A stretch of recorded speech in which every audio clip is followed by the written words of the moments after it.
Salut à tous. Bon bah écoutez, aujourd'hui on est dans la forteresse d'Ibiza, dans la ville d'Ibiza, vu que l'île s'appelle Ibiza, mais la ville principale s'appelle aussi Ibiza. Après il y a plein de petits villages. Et ce que j'expliquais à Aurélien, salut Aurélien, ça va? Salut. C'est que ici en fait ça s'appelait la Peña, c'est là où il y avait tous les gitans à l'époque. Là ça s'est vachement calmé parce qu'ils en ont viré pas mal. Et Ibiza avant c'était juste ça et ça là-bas. Puis depuis, ils ont construit des tonnes de trucs là-bas. Tout ce que vous voyez, ça n'existait pas quand j'habitais là, il y a 10 ans. Et c'est assez incroyable de voir que ça va très vite. C'est vrai que c'est pas très joli maintenant, c'est devenu dégueulasse. C'est un peu grâce à... C'est ce que disait Aurélien, que c'était déjà un peu famous avant Ibiza, mais c'était beaucoup moins accessible à l'époque de nos parents. Et là maintenant, avec Vueling et toutes ces conneries, tu viens pour 50 €. C'est vrai que je crois que ça contribue un peu à la détérioration de l'île. Parce que pour moi, c'est la détérioration.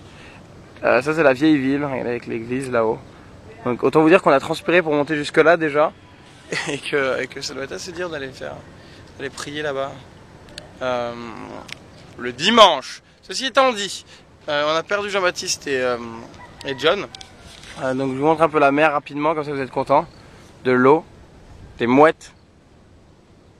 Et puis voilà, hein, c'est tout ce qu'on a à montrer. Putain, c'est vachement intéressant comme vidéo et pourtant en même temps c'est intéressant parce que vous voyez Ibiza comme vous le voyez pas parce que vous croyez que si vous regardez M6 c'est juste de la drogue, des filles toutes nues et David Guetta. Et pour le coup non, c'est plein de trucs. Regardez là par exemple c'est un peu la misère, c'est cool de la montrer. Le connard c'est qui nique le fils de Tourim d'Ibiza, il m'a appelé. Donc voilà, mais en tout cas voilà, c'était une île pleine d'âme et je trouve qu'elle se détériore un peu. Mais voilà, petite visite pour ceux qui n'ont pas l'occasion de venir. Salut à tous. Salut à tous.